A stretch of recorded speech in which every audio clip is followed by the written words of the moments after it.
That's something I always try to drill into our team. Like the ability to find a path to yes is one of the most valuable things you can do as a developer. Hmm. And you may not always get the yes you want, or you may get a no, but maybe it could lead to a yes in the future. Hello and welcome to Pillars of Wealth Creation, where we talk about creating financial success with a special focus on business and real estate. I'm your host, Todd Dexheimer. Now, let's get to it. Hey, welcome back to the show. I'm your host, Todd Dexheimer, and I've got Evan Holladay today. Evan, how are you doing today? Great, man. Thanks for having me here, Todd. Absolutely. It's been so long.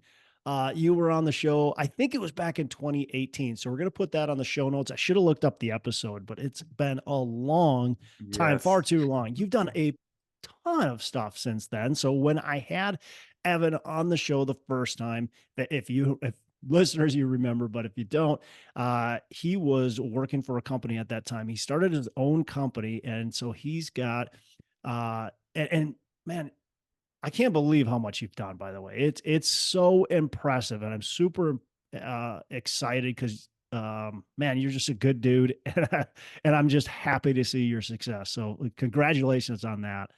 I really appreciate Um, that, man. yeah, And definitely. likewise. Oh, I appreciate that too. So Holladay Ventures is the name of your company. And Evan's experienced real estate developer, investor, and he has developed over $500 million in projects, over 2,400 multifamily units.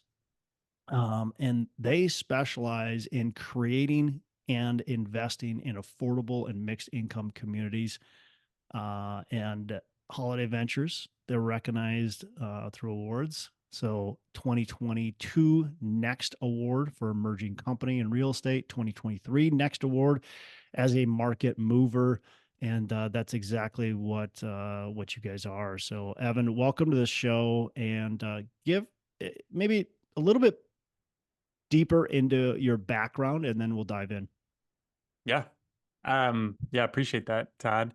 And so I really a little bit about me. I found my way into real estate kind of as a happenstance in college. Really thought I was going to be a doctor, realized quickly that was not my story. That was not the path that I was going to go down. But at the same time, I saw a student housing development. I went to University of Louisville. Mm. I saw a student housing development, and that's what really caught my eye. I was like, I gotta work for that guy. Whoever's putting this deal together, I gotta Mm. work for him. So I ended up impressing him enough to bring a bunch of people out to his groundbreaking, impressed him enough to get a job there. It was one of the first people he hired. And I helped lease the whole thing up. I helped manage it. And it was a great experience, but it showed me I was like, okay, I love that I'm getting this exposure, but again, not exactly what I want to do. I want to do what he's doing. I want to put the Yeah. deal together, and I want to set the vision. And at the same time, I volunteered for a nonprofit group called Family Scholar House, who provides affordable housing for single mothers, usually single mothers, single parents, that are trying to go back to college and get their college degree. And they create a support system, a network, and really just help give them the tools and the resources and the space they need to be able to accomplish that and ultimately get a higher paying job and create better outcomes for their family. Mm. So when I That's cool. volunteered there, I was like, wait a second, this is awesome. Like, how can I do this type of real estate? And I'm lucky and fortunate that I found out, exactly what I wanted to do when I was pretty early on in college. And I just dove all in. I said, okay, how do I incorporate this into everything I'm doing? So I volunteered there and through a entrepreneurship minor at the university. They said, "Hey, start a business," and I said, "Hey, team, I really want to do real estate development, so let's figure that out." And convince them to do modular housing development. We took houseboats and turned them into basically Mm. modular components instead of houseboats. Turned them into modular components of houses and also did it with mixed income, so affordable all the way up to market rate and sustainably with sustainable components built into the building. And it really just like it was as soon as I was able to do that, I was like, all right, this is exactly what I was meant to do. And I dove all in, and we won some competitions, and one thing Just led to while another. you're And in school doing yeah, this. yeah, Yeah, that's that cool. was over the course of basically sophomore to senior year. Yeah, And by my senior year, I was like, all right, how do I figure out how to get paid to do this out of college? yeah, And we were actually looking for partners to do a co-development with, because we knew, we're like, hey, we're super green. We don't know anything. Like, we need to partner with somebody, and somebody that has capital and has money.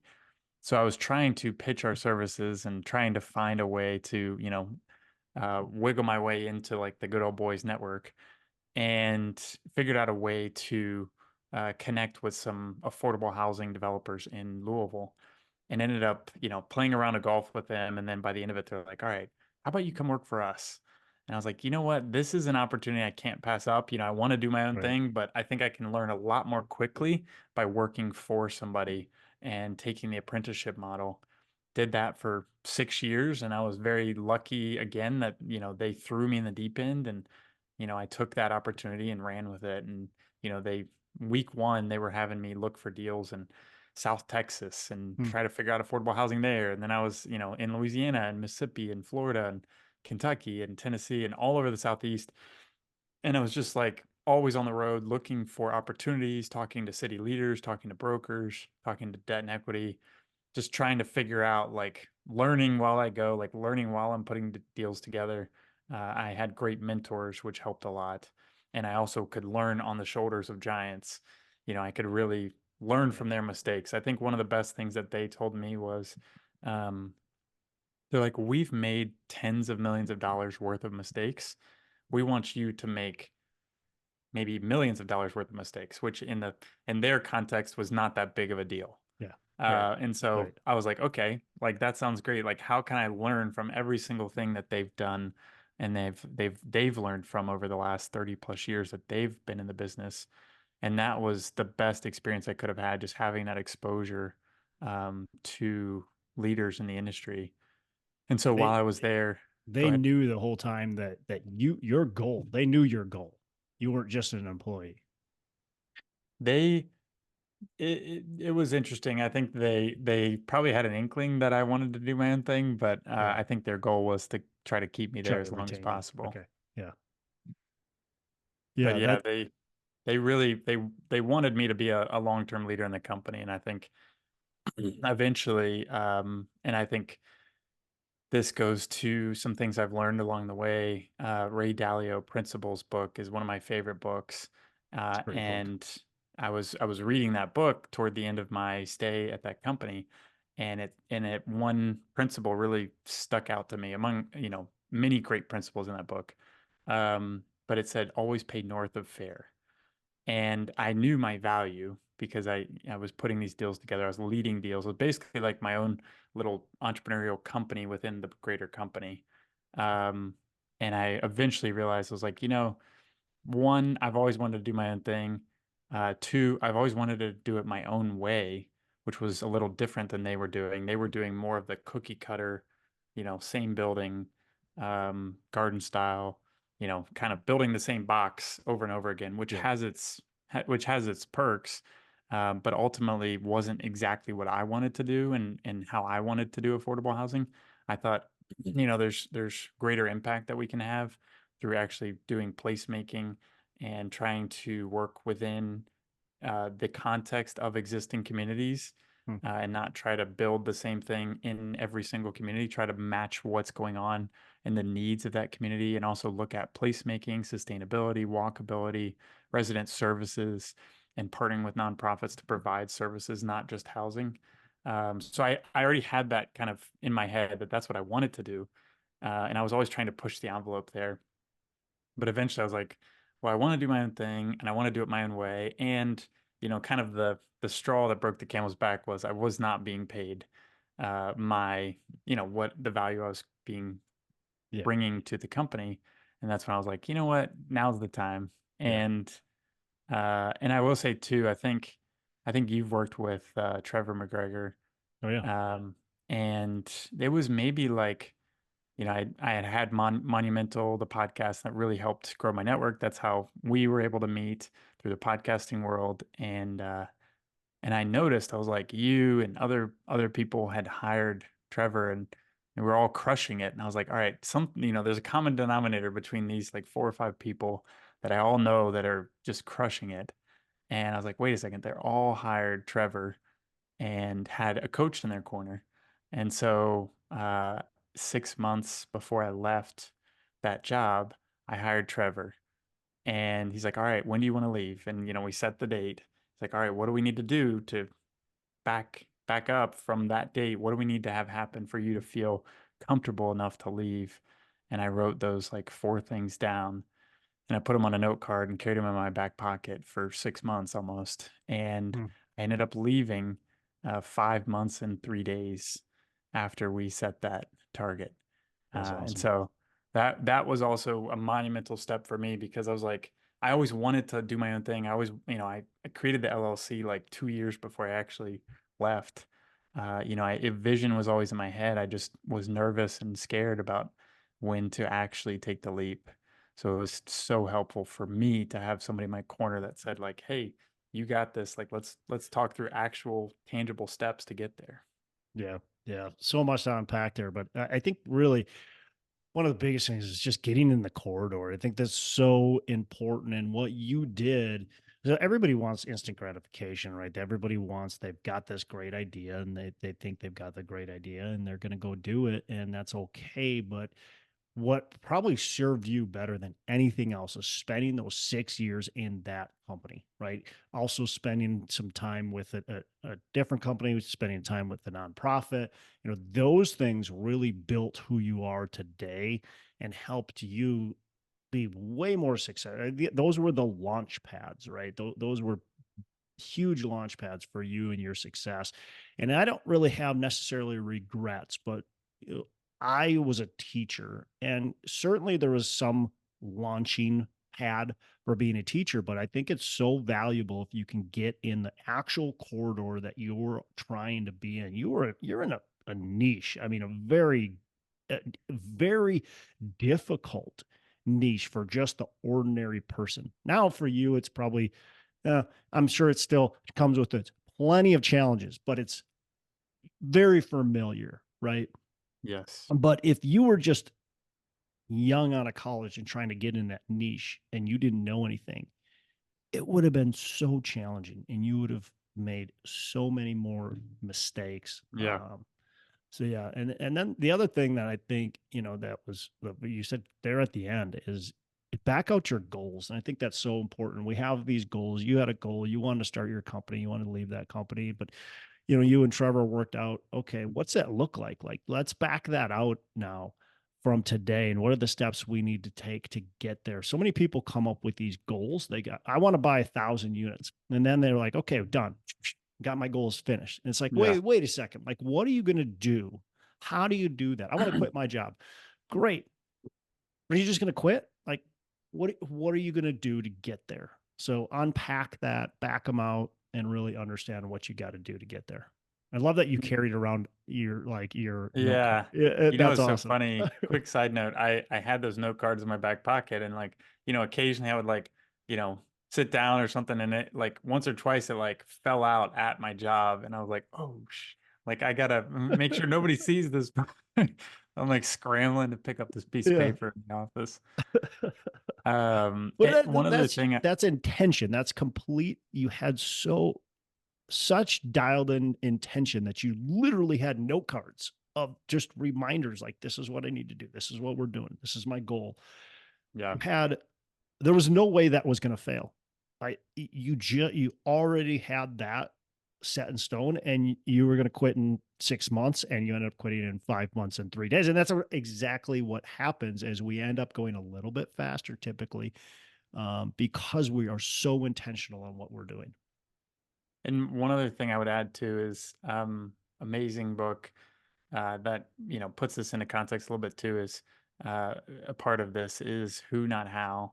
Mm, Really, it's like fantastic book. for me, my who was Trevor, and my who were the leaders along the way that I mentors that I learned from. But Yeah. Trevor really was the who that helped get me to where I wanted to be. I knew where I wanted to be. I just didn't know how to get there. And so he was the who that helped me with the how. Yeah. By the way, the listeners, if you haven't heard Trevor McGregor, he's been on the show, I think 4 or 5 times. So just go back and listen to some of his episodes. Always great stuff. Um, and I think Evan, you'd probably say the same, like Yeah, anytime he's couldn't been on your recommend show him or you've enough. talked to him. So, let's talk about what you're doing in real estate. I think it's really interesting how you're doing these projects. So take us through. I mean, look, we don't have to get like in the granular details because there's a lot to talk through, but let's talk a little bit about some of the basics and then maybe we'll dive in a few finer points. Yeah. So really what got me excited about affordable housing is the fact that you can really change outcomes. If it's done right, if it's done well, you can change outcomes for families and really the trajectory of families for generations to come. And I think that like motivates me every day to get up and deal with all of the, all of the minutia and all the, brain damage that we have to go through within affordable housing and working with government entities and government agencies. But really, we, in a So, nutshell, side note, I'm going to interrupt you real quick, and sorry for that, but I want to know: is there any you provide affordable housing for these families, which is fantastic? Is there anything else that you do that helps change the outcomes and trajectories? Is there anything that your company is doing differently? yeah, yeah, I'd love to touch on that. So we're still actively building it out, but we are really a big core mission and a core pillar for us at Holladay Ventures is resident empowerment services. And so right now, what that looks like is we're partnering with existing nonprofits that are already doing amazing work in the community.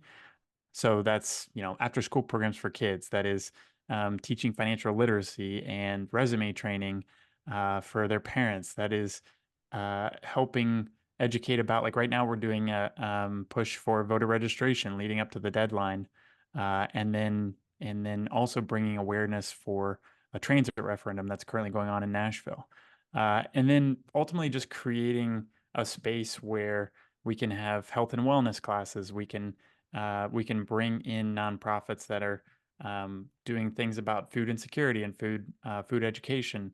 Really thinking about all of the aspects of what makes better outcomes for families, from education to health and wellness to safety and community, and really figuring out. Right now, it's partnering with nonprofits that are already doing amazing work. But our long-term goal is to create our own nonprofit. We're currently working on creating that. So once that's up and running, then ideally we'll go out and be able to get grants and get other funding to be able to provide really full-time support in each of our communities. And we bake that into our operating budget for each of our communities. And then some of our developments, we actually even partner with nonprofits. So right now we're partnering with we have partnerships with Samaritan Recovery Community. We built them a 70,000 square foot recovery center. Hmm. So that was part of our development. It was, they basically were able to contribute the land, a very urban, valuable site, but they didn't know what to do with it. And they wanted to expand their services, and they're one of the best in the country at recovery services, but they were turning people down, constantly because they just didn't have enough beds. So we were able to figure out a creative way to they took them from 50 beds to 132 beds in a brand new building, separate from the affordable housing, but all, financed together, and also give them a place for their graduates who, the best outcomes are created when they have long-term affordable housing. So how do we get them into the affordable housing right next door? Yeah, Um, yeah, that's cool. so creating partnerships like that, we're partnered with Urban League. We're partnered with Arts and Business Council to do affordable housing for artists. We're just looking at how to do things differently and creatively and do them with good design and good services Yeah. wrapped around for each of our developments. Yeah, I love that you're doing something more than just providing affordable housing.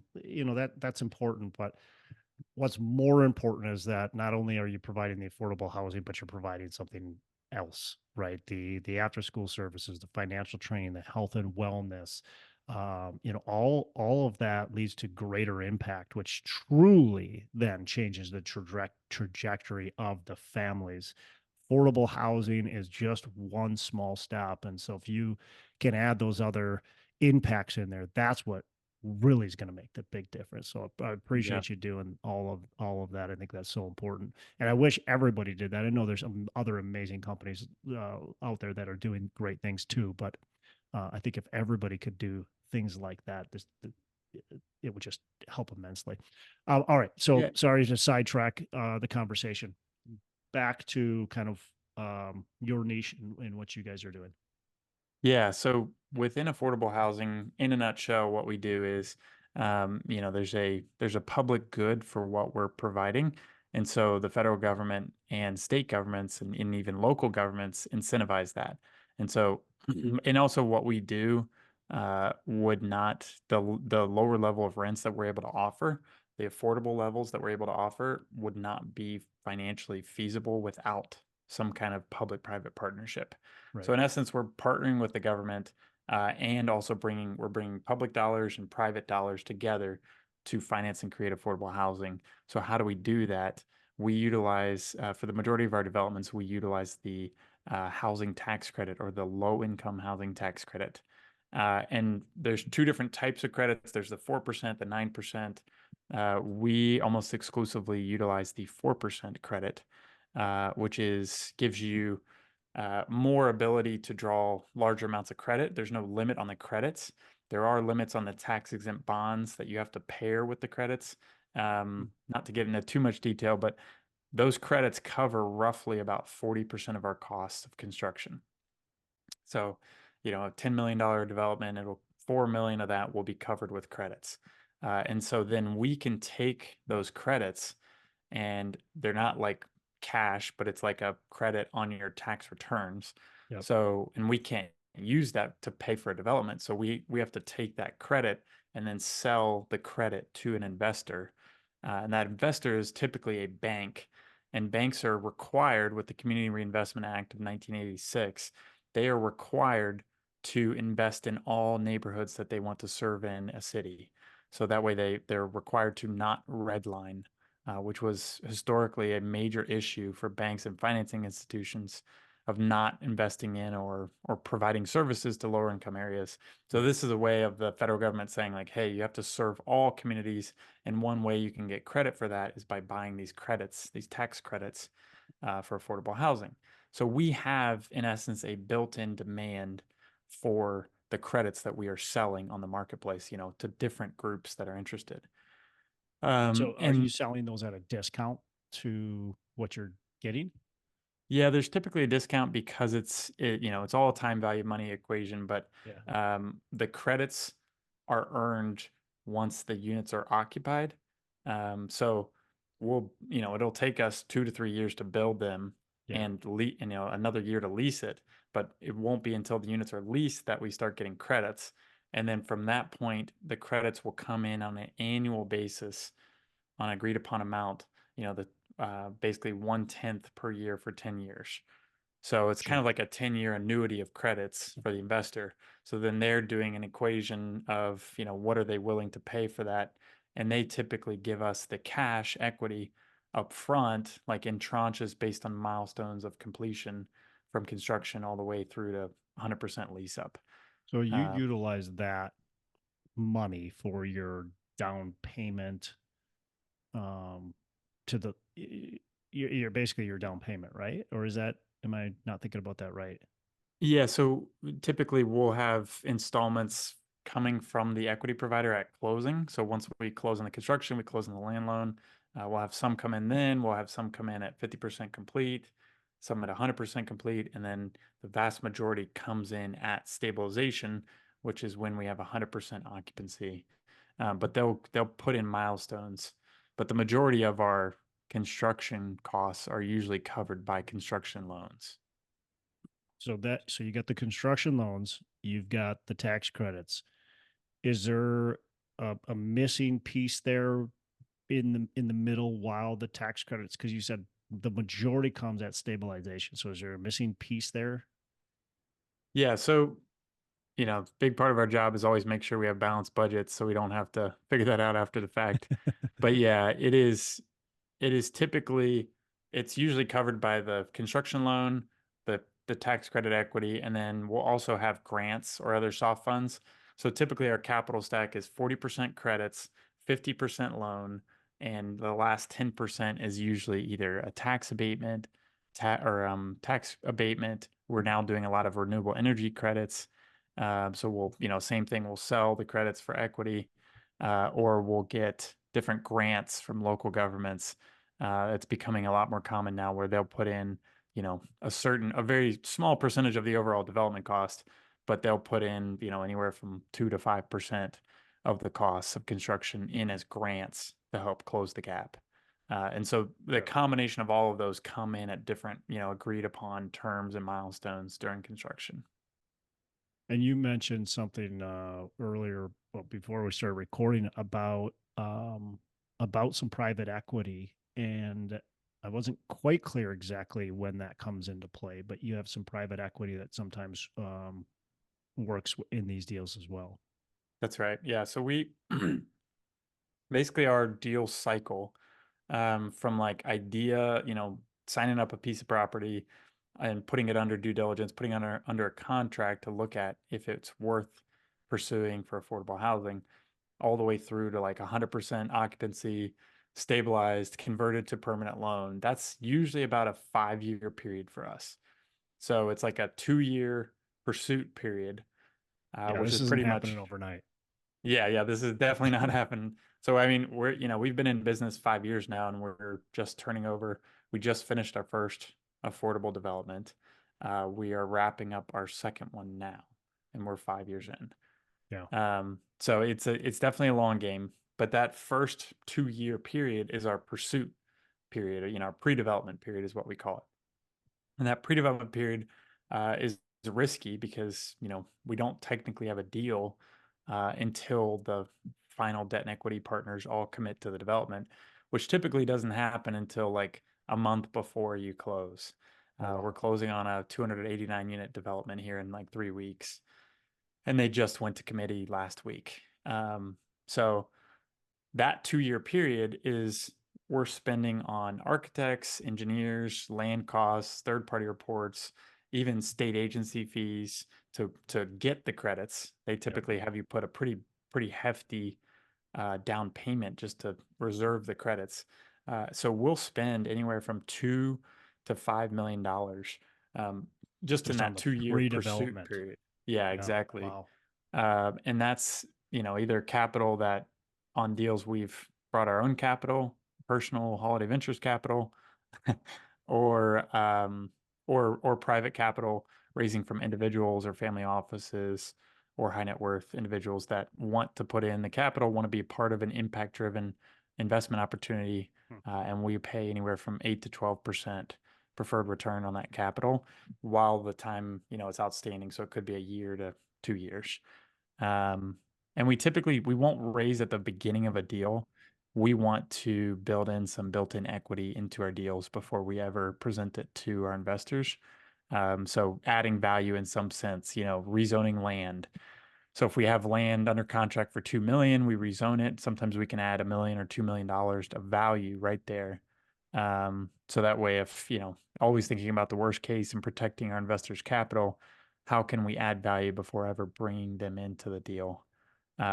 But then once we get to closing, then they are taken out by the construction loan and paid back and made whole, and then they're officially out of the investment at that point. What's the what's like the key or the yeah, the key to successful development? Developments, there's so many different moving parts and people involved, and especially what you're dealing with low income housing tax credit stuff. What's the, like, how do you find success in it? What do you do?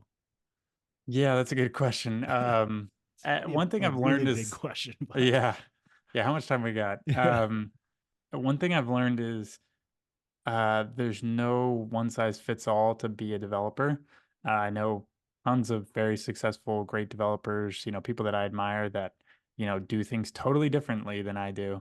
Um, and there's many different paths to go down, but I think what's really worked for me has been Uh, One, I think first and foremost, if you're going to be in development, you have to be able to have, you have to be able to be cool, calm, and collected, keeping a very level head because there's so many ups and downs. It's like, you know, literally within one day, you could have your deal, get killed by someone for, die, and then the next 2 hours later, it's like it's alive again, and then it's dead, and then it's alive again, and it's like it's a really a roller coaster. I've literally happens to us all the time, and I think just knowing, I mean, the more you do it, the more confidence you build. But I think having the ability to reflect and pull myself out of the scenario, I think meditation has really helped in that sense. Hmm. I think hiring a coach and having a coach has been super successful for that. But I think just generally being able to pull myself out of any scenario or any situation and say, hey, like, you know, there's a way out of this, or there's a path forward here. We may not know what it is right now, but we can figure this out. And I'm constantly telling myself that. Um, and I think generally an eagerness to learn and soak up knowledge, because if you're staying stagnant, you're never going to, be a great developer.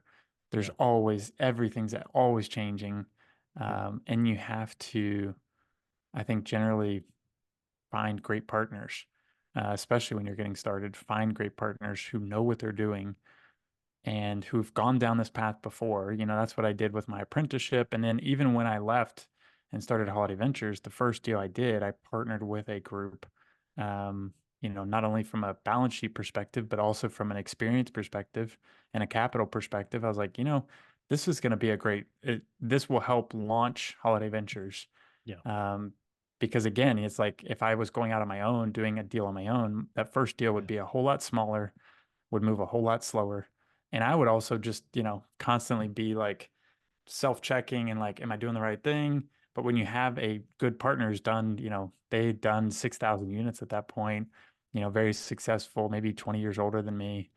And I was like, this is going to be a great thing for kicking off Holladay Ventures.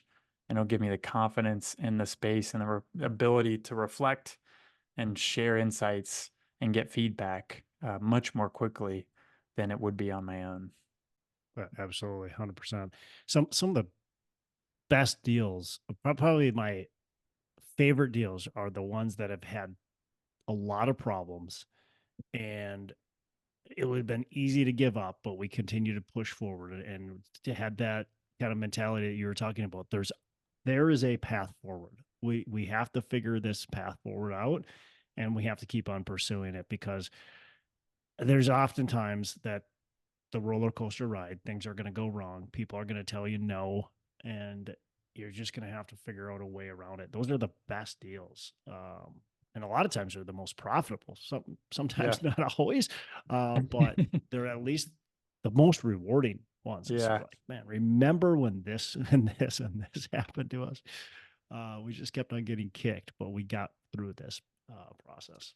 And I think that's another good point you mentioned, like not taking no for an answer. Like I think that's true for any successful business person and entrepreneur, but I think even in development, it's so important. Like that's something I always try to drill into our team. Like the ability to find a path to yes is one of the most valuable things you can do as a developer. Hmm. And you may not always get the yes you want, or you may get a no, but maybe it could lead to a yes in the future. And I think having that mentality, and I think also figuring out what's worked for us is figuring out how to serve others and help others, and ultimately do what you say you're going to do. Like that sounds so basic, but it's amazing how people compliment us and say, "Hey, like you guys did what you said you were going to do. You delivered on your development." Yep. And that carries so much weight. And I didn't realize that at the beginning, but now it's like that's everything. Like Yep. your name and reputation, Start to get a once you great get going, reputation. is everything. Yeah. So you Yeah. can't do anything that would hinder that, or get in the way of a really, really stellar reputation, because it'll make your job harder down the Yep. road. Yeah, the next time it's going to be more challenging if you cannot do what you say you're doing, um, or you create a lot of difficulties along the way, people just don't want to work with you. So Yeah. it's always going to be the way. All right, Evan, a mistake. What's a mistake that you've made, and how can you teach our listeners?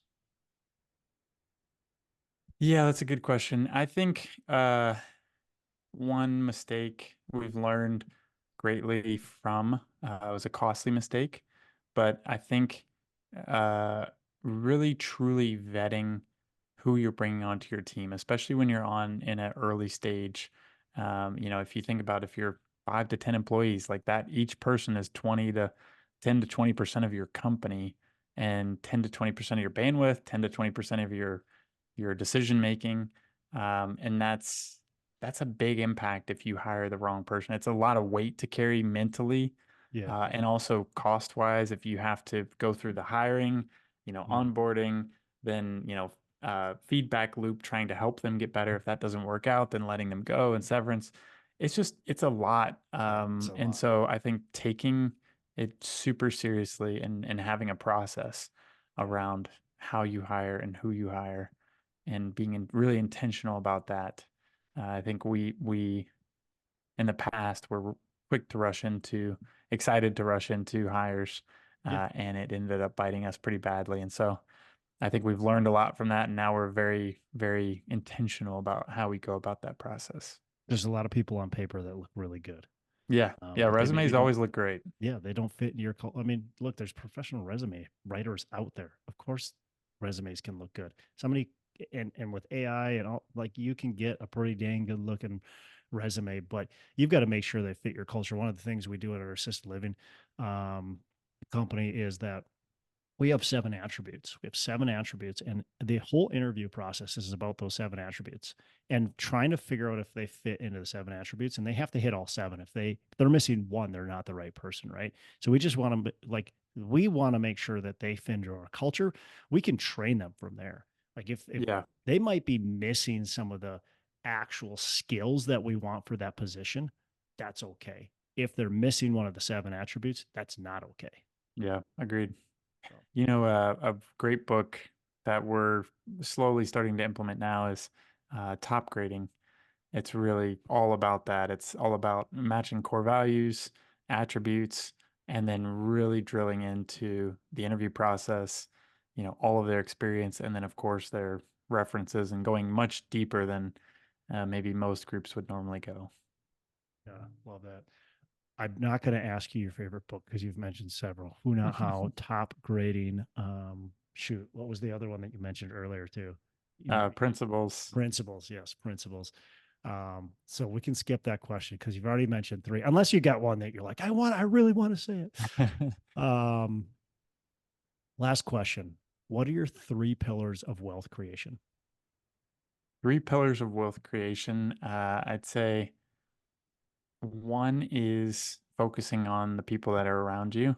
I think that is wealth first and foremost.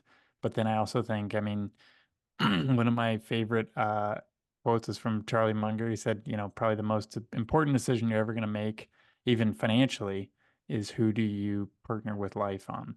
Mm-hmm. And so I think that's first and foremost. And I think everything that we've created with Holladay Ventures would not be possible without my wife. She's our COO, and she's, behind all the operations, and she's my biggest supporter and fan. That's awesome. Um, Number two, I would say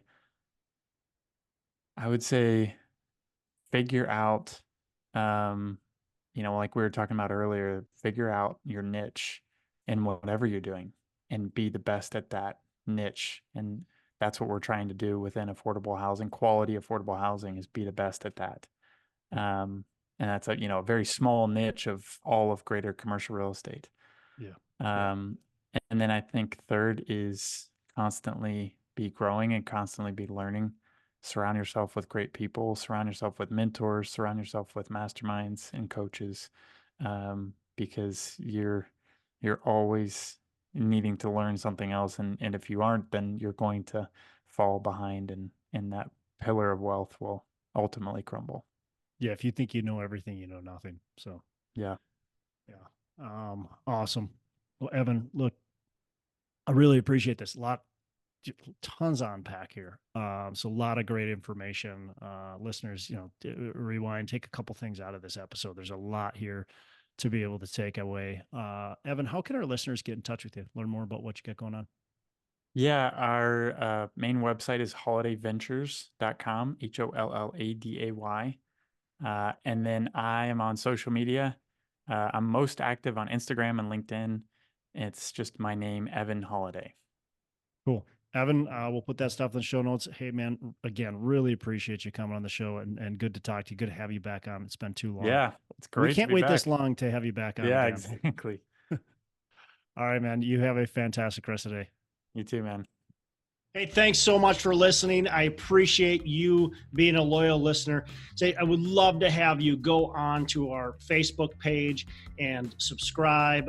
Give us a thumbs up. Go on to iTunes or wherever you listen and give us a rating and review. Don't forget to subscribe. Your rating and review just helps us push this out to more and more people and continue to grow our audience and hopefully positively affect a ton of people out there that really need this and want this. So the other thing I've got for you is a free ebook on my website. So go on to venturedproperties.com, and download our free ebook on real estate and on syndication. And I've got some data points in there, some really good stuff for you. So I'd love to have you take a look at that. It's free. I'm not expecting anything from it. And also, look, if you want some help in multifamily, want some help learning, growing, getting your business off the ground, I would love to talk to you about what it would look like to work with me potentially and see if that's a good fit. So you can go to coachwithdex.com and check that out. And we can definitely have a call. Thanks a lot for listening. You make it a fantastic rest of the day. I'll catch you on the next episode.